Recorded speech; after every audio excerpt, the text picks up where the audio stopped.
The Peasant Story of Napoleon. Gouglet, an old soldier who fought under Napoleon, tells the story of his wonderful general and emperor to a group of eager listeners in the country doctor's barn. You see, my friends, Napoleon was born in Corsica, a French island warmed by the sun of Italy, where it is like a furnace, and where the people kill each other, from father to son, all about nothing. That's a way they have. To begin with, the marvel of the thing, his mother, who was the handsomest woman of her time and a knowing one, bethought herself of dedicating him to God, so that he might escape the dangers of his childhood and future life, for she had dreamed that the world was set on fire the day he was born. And indeed, it was a prophecy.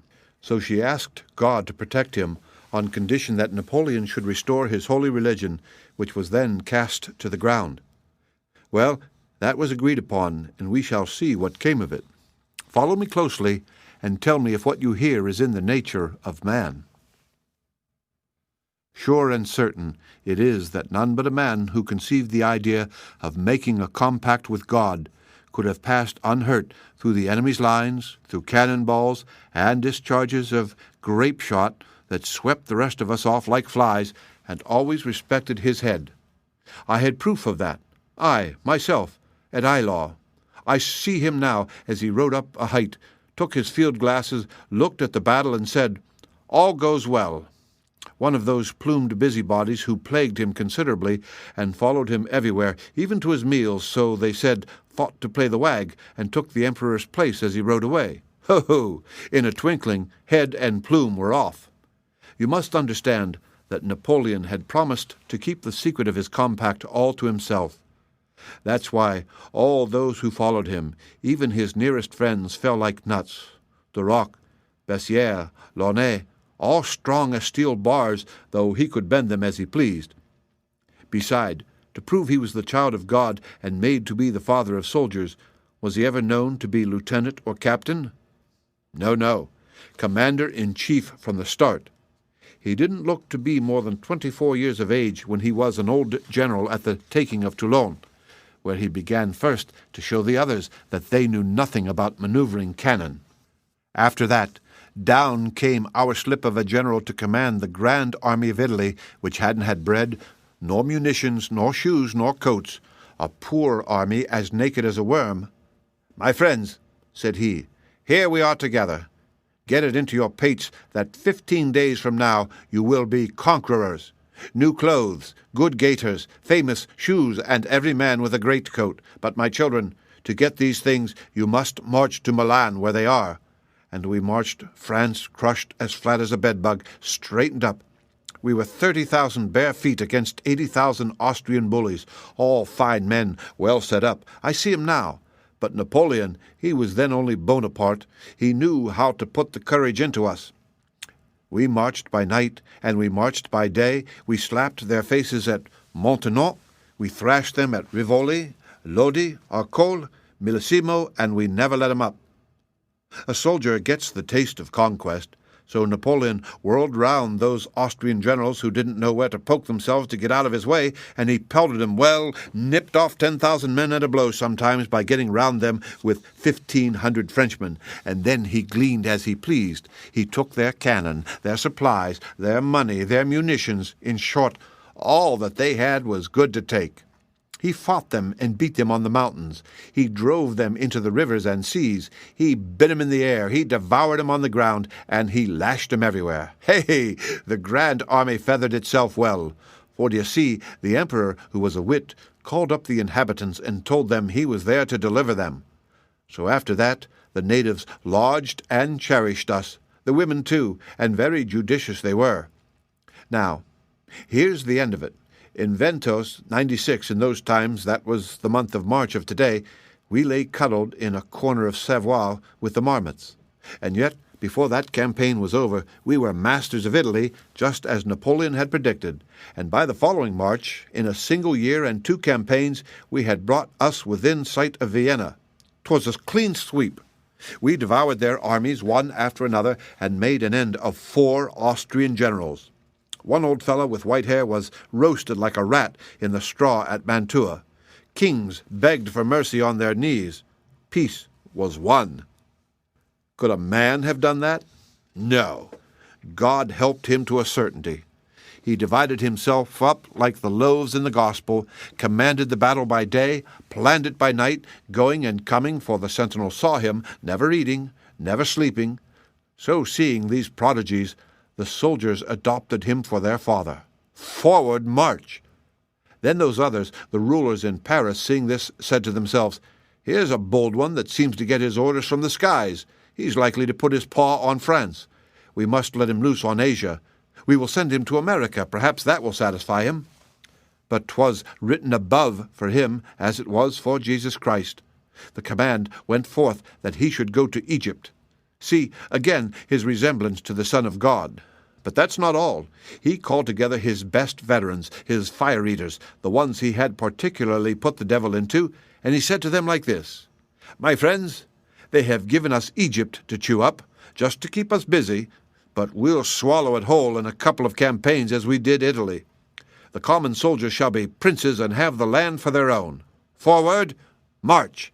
Forward, march!" cried the sergeants, and there we were at Toulon, rowed to Egypt. At that time the English had all their ships in the sea, but when we embarked, Napoleon said, "They won't see us. It is just as well that you should know from this time forth that your general has got his star in the sky which guides and protects us." What was said was done. Passing over the sea, we took Malta like an orange, just to quench his thirst for victory, for he was a man who couldn't live and do nothing. So here we are in Egypt. Good. Once here, other orders.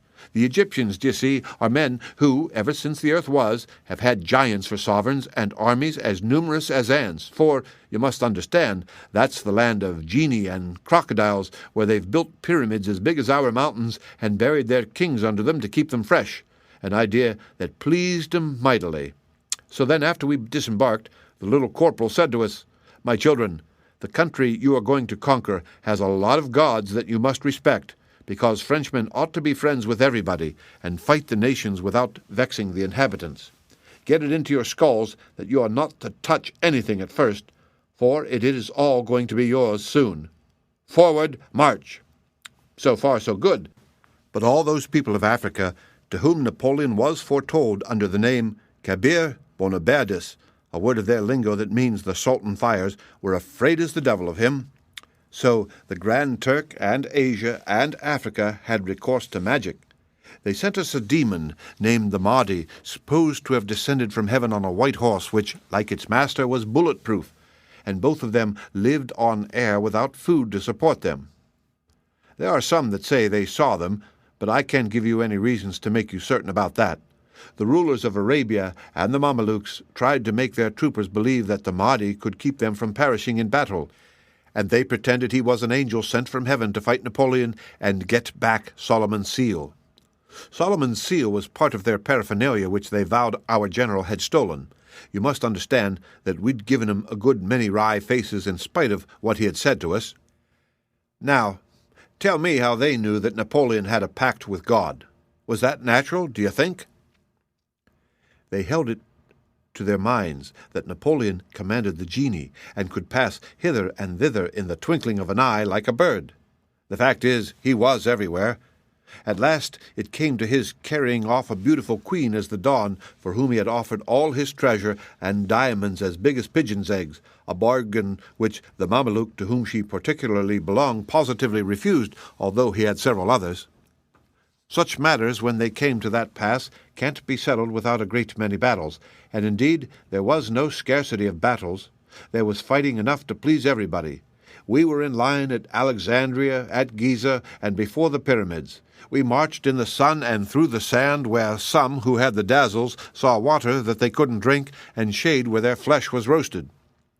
But we made short work of the Mamelukes, and everybody else yielded at the voice of Napoleon, who took possession of Upper and Lower Egypt, Arabia, and even the capitals of kingdoms that were no more, where there were thousands of statues, and all the plagues of Egypt, more particularly lizards, a mammoth of a country where everybody could take his acres of land for as little as he pleased. Well, while Napoleon was busy with his affairs inland, where he had it in his head to do fine things, the English burned his fleet at Aboukir, for they were always looking about them to annoy us. But Napoleon, who had the respect of the East and of the West, whom the Pope called his son and the cousin of Mohammed called his dear father, resolved to punish England and get hold of India in exchange for his fleet. He was just about to take us across the Red Sea into Asia, a country where there are diamonds and gold to pay the soldiers and palaces for bivouacs, when the Mahdi made a treaty with the plague and sent it down to hinder our victories. Halt! The army to a man defiled at that parade, and few they were who came back on their feet. Dying soldiers couldn't take St. Joan of Arc, though they rushed at it 3 times with generous and martial obstinacy. The plague was the strongest. No saying to that enemy, my good friend. Every soldier lay ill. Napoleon alone was fresh as a rose, and the whole army saw him drinking in pestilence without it doing him a bit of harm. Ha! My friends, will you tell me that that's in the nature of a mere man? The Mamelukes, knowing we were all in the ambulances, thought they could stop the way, but that sort of joke wouldn't do with Napoleon. So he said to his demons, his veterans, those that had the toughest hide, "Go, clear me the way." Junot, a saber of the first cut and his particular friend, took 1,000 men, no more, and ripped up the army of the Pasha who had the presumption to put himself in the way. After that, we came back to headquarters at Cairo. Now here's another side of the story. Napoleon absent, France was letting herself be ruined by the rulers in Paris who kept back the pay of the soldiers of the other armies and their clothing and their rations, left them to die of hunger, and expected them to lay down the law to the universe without taking any trouble to help them. Idiots! Who amused themselves by chattering instead of putting their own hands in the dough. Well, that's how it happened that our armies were beaten and the frontiers of France were encroached upon. The man was nor there. Now observe, I say man, because that's what they called him, but 'twas nonsense, for he had a star and all its belongings. It was we who were only men. He taught history to France after his famous battle of Abu Qir, where, without losing more than 300 men, and with a single division, he vanquished the grand army of the Turk, 75,000 strong, and hustled more than half of it into the sea. Hurrah! That was his last thunderclap in Egypt. He said to himself, seeing the way things were going in Paris, "I am the savior of France. I know it, and I must go." But understand me, the army didn't know he was going, or they'd have kept him by force and made him emperor of the East. So now we were sad, for he was gone who was all our joy. He left the command to Kleber, a big mastiff who came off duty at Cairo, assassinated by an Egyptian whom they put to death by impaling him on a bayonet. That's the way they guillotine people down there. But it makes him suffer so much that a soldier had pity on the criminal and gave him his canteen, and then, as soon as the Egyptian had drunk his fill, he gave up the ghost with all the pleasure in life. But that's a trifle we couldn't laugh at then. Napoleon embarked in a cockleshell, a little skiff that was nothing at all, though 'twas called Fortune, and in a twinkling, under the nose of England, who was blockading him with ships of the line, frigates, and anything that could hoist a sail, he crossed over, and there he was in France. For he always had the power, mind you, of crossing the seas at one straddle. Was that a human man? Ha ha! Bah! So, one minute he is at Fréjus, the next in Paris. There they all adore him, but he summons the government. "What have you done with my children, the soldiers?" he says to the lawyers. "You're a mob of rascally scribblers. You are making France a mess of pottage and snapping your fingers at what people think of you. It won't do, and I speak the opinion of everybody." So on that, they wanted to battle with him and kill him. Click! He had 'em locked up in barracks, or flying out of windows, or drafted among his followers, where they were as mute as fishes and as pliable as a quid of tobacco. After that stroke, consul, and then, as it was not for him to doubt the Supreme Being, he fulfilled his promise to the good God, who, you see, had kept his word to him. He gave him back his churches, and re-established his religion. The bells rang for God and for him, and lo, everybody was pleased.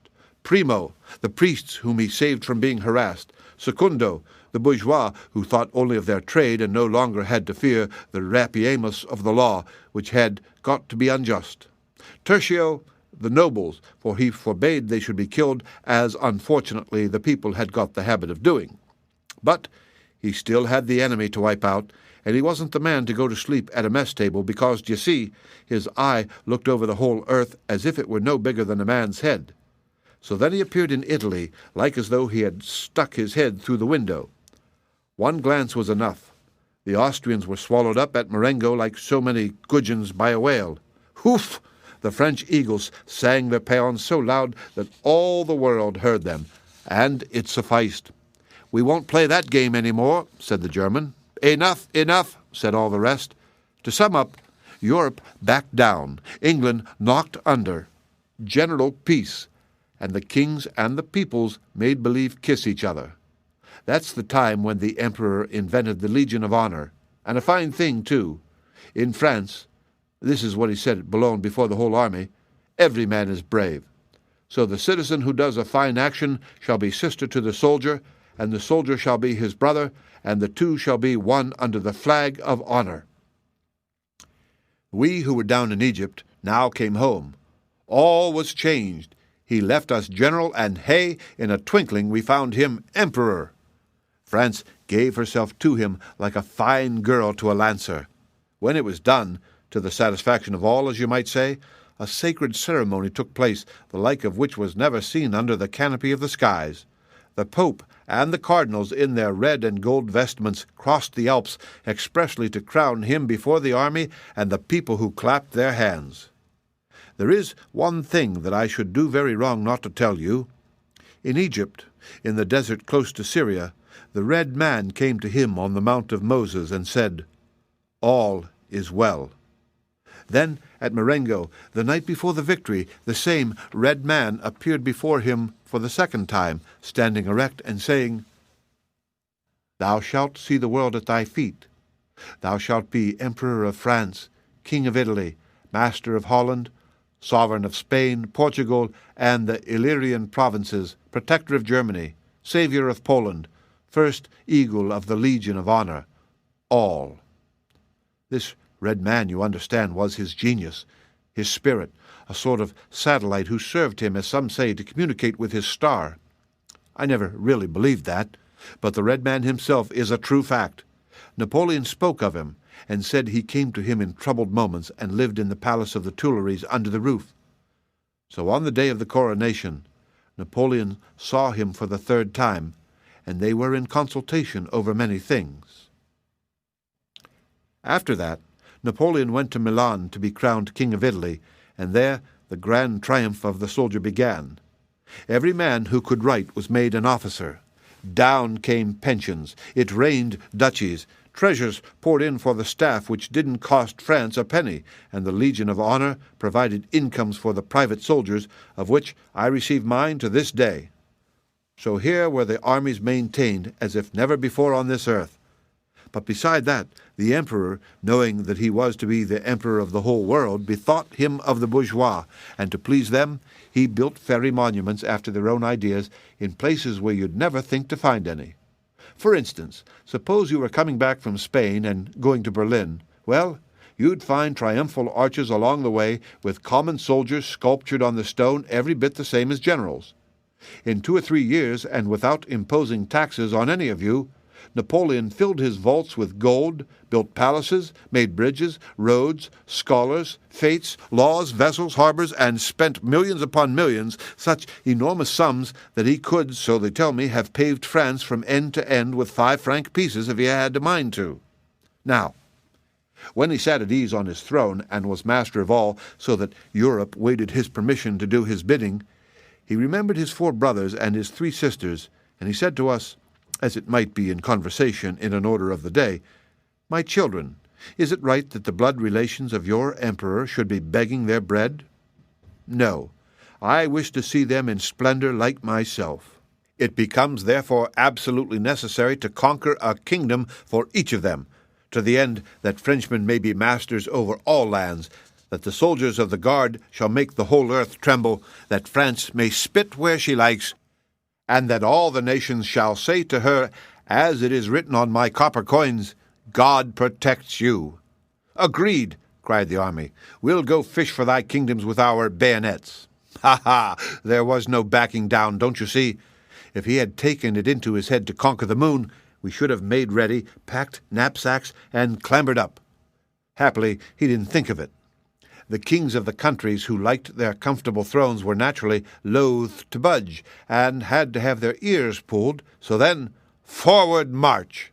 We did march. We got there, and the earth once more trembled to its center. Hey, the men and the shoes he used up in those days! The enemy dealt us such blows that none but the Grand Army could have borne the fatigue of it. But you are not ignorant that a Frenchman is born a philosopher and knows that a little sooner or a little later he has got to die. So we were ready to die without a word, for we like to see the Emperor doing that on the geographies. Here the narrator nimbly described a circle with his foot on the floor of the barn. And Napoleon said, "There, that's to be a kingdom." And a kingdom it was. Ha! The good times! The colonels were generals, the generals marshals, and the marshals kings. There's one of them still on his throne to prove it to Europe, but he's a Gascon and a traitor to France for keeping that crown, and he doesn't blush for shame as he ought to do, because crowns, don't you see, are made of gold. I, who am speaking to you, I have seen in Paris 11 kings and a mob of princes surrounding Napoleon like the rays of the sun. You understand, of course, that every soldier had the chance to mount a throne, provided always he had the merit, so a corporal of the guard was a sight to be looked at as he walked along, for each man had his share in the victory, and 'twas plainly set forth in the bulletin. What victories they were! Austerlitz, where the army maneuvered as if on parade.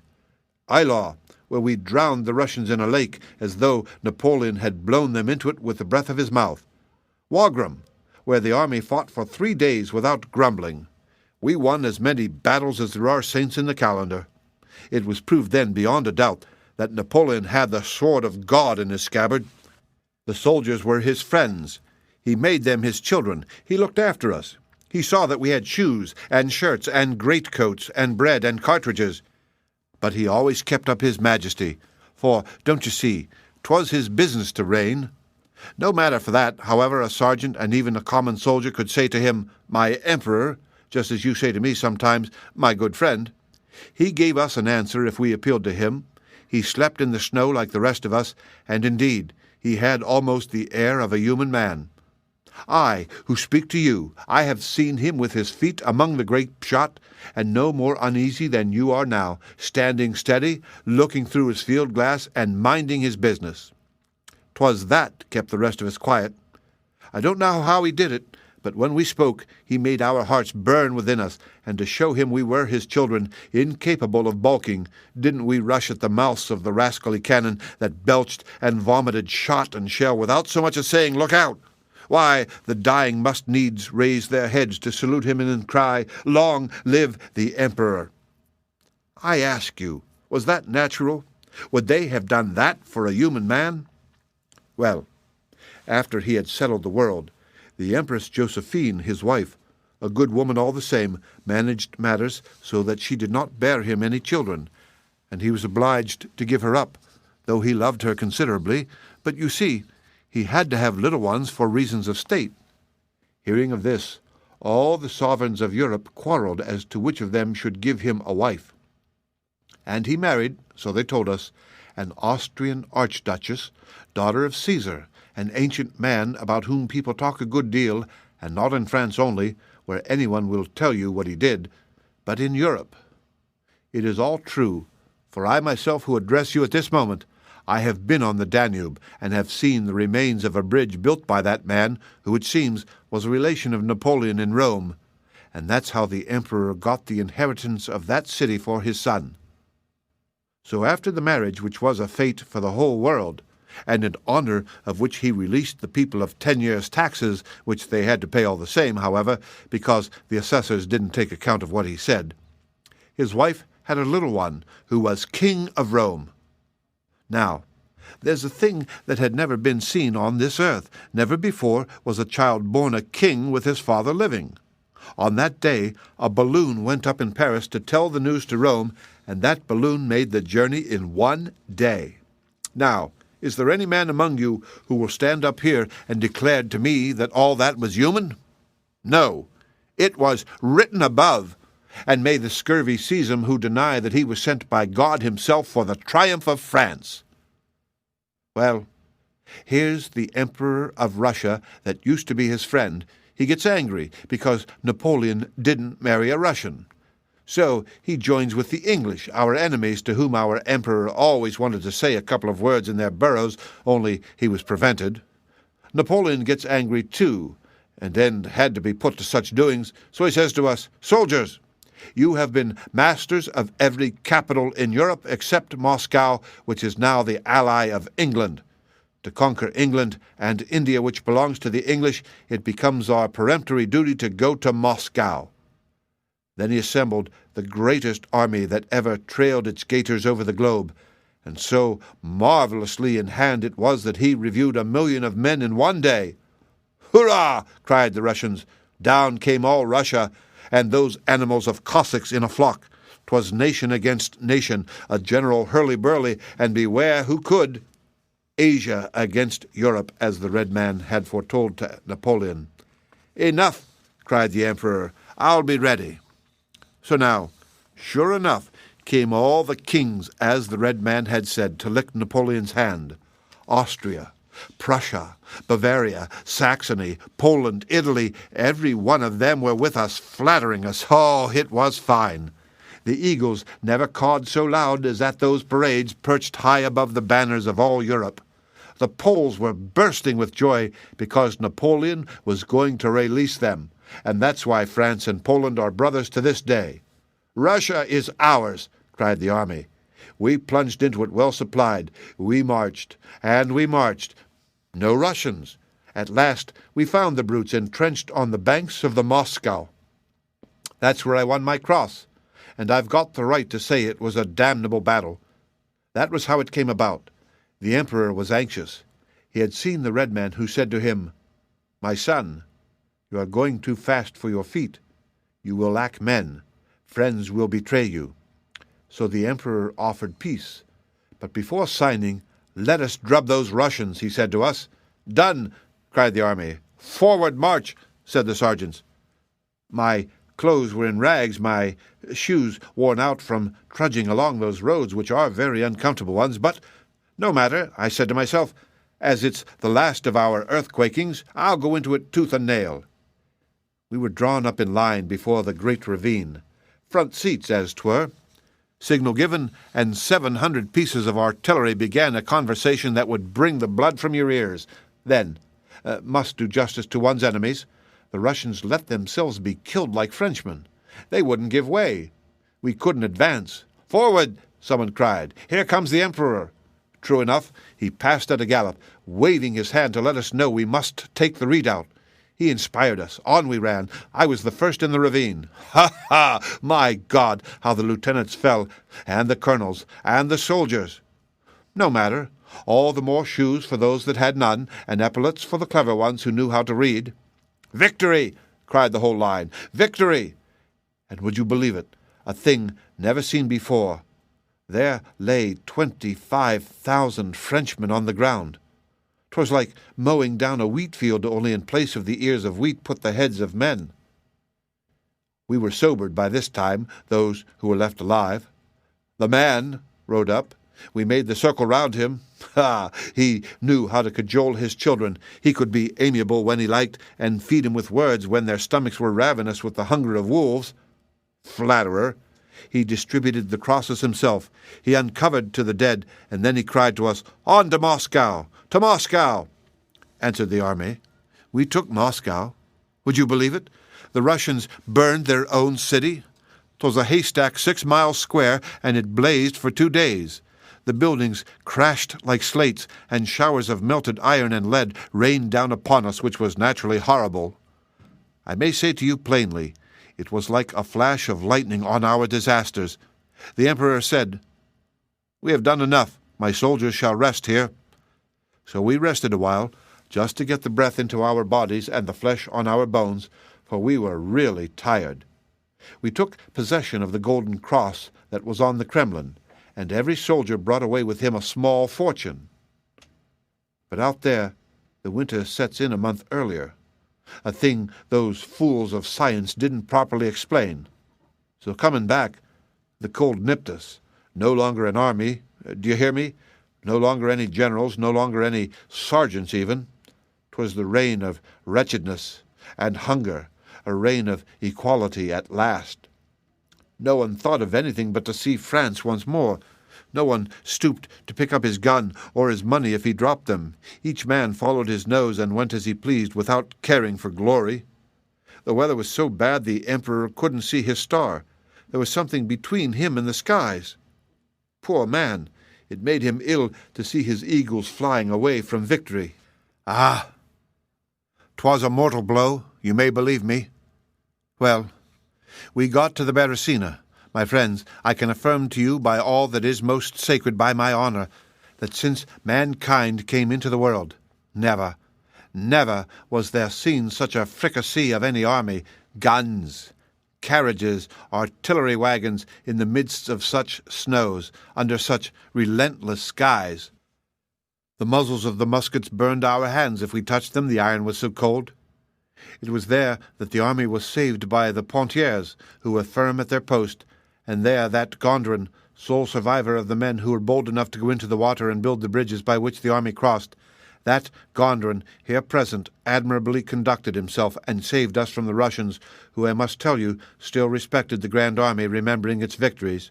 And, he added, pointing to Gondrin, who was gazing at him with the peculiar attention of a deaf man, Gondrin is a finished soldier, a soldier who is honor itself, and he merits your highest esteem.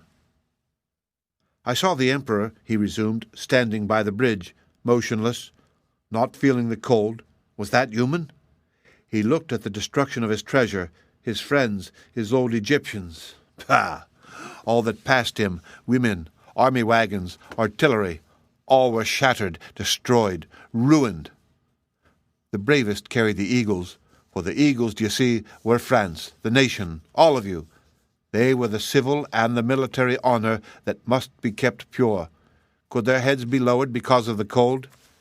It was only near the emperor that we warmed ourselves, because when he was in danger we ran, frozen as we were, we who wouldn't have stretched a hand to save a friend. They told us he wept at night over his poor family of soldiers. Ah! None but he and Frenchmen could have got themselves out of that business. We did get out, but with losses. Great losses, as I tell you. The Allies captured our provisions. Men began to betray him, as the Red Man predicted. Those chatterers in Paris, who had held their tongues after the Imperial Guard was formed, now thought he was dead. So they hoodwinked the prefect of police and hatched a conspiracy to overthrow the Empire. He heard of it. It worried him. He left us saying, "Adieu, my children. Guard the outposts. I shall return to you." Pah! Without him nothing went right. The generals lost their heads. The marshals talked nonsense and committed follies. But that was not surprising, for Napoleon, who was kind, had fed him on gold. They had got as fat as lard and wouldn't stir. Some stayed in camp when they ought to have been warming the backs of the enemy who was between us and France. But the emperor came back, and he brought recruits, famous recruits. He changed their backbone and made them dogs of war, fit to set their teeth into anything, and he brought a guard of honor, a fine body indeed, all bourgeois who melted away like butter on a gridiron. Well, spite of our stern baron, here's everything going against us, and yet the army did prodigies of valor. Then came battles on the mountains, nations against nations, Dresden, Lietzen, Bautzen. Remember these days, all of you, for 'twas then that Frenchmen were so particularly heroic that a good grenadier only lasted 6 months. We triumphed always, yet there were those English in our rear, rousing revolts against us with their lies. No matter, we cut our way home through the whole pack of the nations. Wherever the emperor showed himself, we followed him. For if by sea or land he gave us the word "Go," we went. At last we were in France, and many a poor foot soldier felt the air of his own country restore his soul to satisfaction, spite of the wintry weather. I can say for myself that it refreshed my life. Well, next our business was to defend France. our country, our beautiful France, against all Europe, which resented our having laid down the law to the Russians and pushed them back into their dens so that they couldn't eat us up alive, as northern nations who are dainty and like southern flesh have a habit of doing, at least so I've heard some generals say. Then the emperor saw his own father-in-law, his friends whom he had made kings, and the scoundrels to whom he had given back their thrones, all against him. Even Frenchmen and allies in our own ranks turned against us under secret orders at the Battle of Leipzig. Would common soldiers have been capable of such wickedness? 3 times a day men were false to their word, and they called themselves princes. So then France was invaded. Wherever the emperor showed his lion face, the enemy retreated, and he did more prodigies in defending France than ever he had done in conquering Italy, the East, Spain, Europe, and Russia. He meant to bury every invader under the sod and teach him to respect the soil of France. So he let them get to Paris, that he might swallow them at a mouthful, and rise to the height of his genius in a battle greater than all the rest, a mother battle, as 'twere. But there, the Parisians were afraid for their 2-penny skins and their trumpery shops. They opened the gates. Then the regocides began, and happiness ended. The empress was fooled, and the white banner fluttered from the windows. The generals whom he had made his nearest friends abandoned him for the Bourbons, a set of people no one had heard tell of. The emperor bade us farewell at Fontainebleau. Soldiers, I can hear him now, we wept like children. The flags and the eagles were lowered as if for a funeral. It was, I may well say it to you, it was the funeral of the empire. Her dapper armies were nothing now but skeletons. So he said to us, standing there on the portico of his palace, "My soldiers, we are vanquished by treachery, but we shall meet in heaven, the country of the brave. Defend my child whom I commit to you. Long live Napoleon II." He meant to die, that no man should look upon Napoleon vanquished. He took poison enough to have killed a regiment because, like Jesus Christ before his passion, he thought himself abandoned of God and his talisman. But the poison did not hurt him. See, again he found he was immortal. Sure of himself, knowing that he must ever be the emperor, he went for a while to an island to study out the nature of these others, whom, you may be sure, committed follies without end. Whilst he bided his time down there, the Chinese and the wild men on the coast of Africa and the Barbary States and others who are not at all accommodating know so well that he was more than man that they respected his tent, saying to touch it would be to offend God. Thus, do you see, when these others turned him from the doors of his own France, he still reigned over the whole world. Before long, he embarked in the same little cockle-shell of a boat he had had in Egypt, sailed round the beard of the English, set foot in France, and France acclaimed him. The sacred cuckoo flew from spire to spire. All France cried out with one voice, "Long live the Emperor!" In this region here, the enthusiasm for that wonder of the ages was, I may say, solid. Dauphine behaved well, and I am particularly pleased to know that her people wept when they saw once more the grey topcoat. March 1st it was, when Napoleon landed with 200 men to conquer that kingdom of France and of Navarre, which on the 20th of the same month was again the French Empire. On that day our man was in Paris. He had made a clean sweep, recovered his dear France, and gathered his veterans together by saying no more than 3 words, "I am here." 'Twas the greatest miracle God had yet done. Before him did ever man recover an empire by showing his hat? And these others who thought they had subdued France, not they. At sight of the eagles, a national army sprang up, and we marched to Waterloo. There the guard died at one blow. Napoleon, in despair, threw himself 3 times before the cannon of the enemy without obtaining death. We saw that. The battle was lost. That night the emperor called his old soldiers to him. On the field soaked with our blood, he burned his banners and his eagles, his poor eagles ever victorious, who cried forward in the battles and had flown the length and breadth of Europe. They, were saved the infamy of belonging to the enemy. All the treasures of England couldn't get her a tail feather of them. No more eagles. The rest is well known.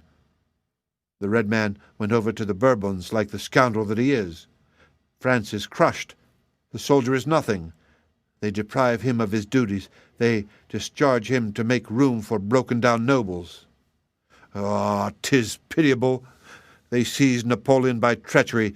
The English nailed him on a desert island in mid-ocean on a rock raised 10,000 feet above the earth.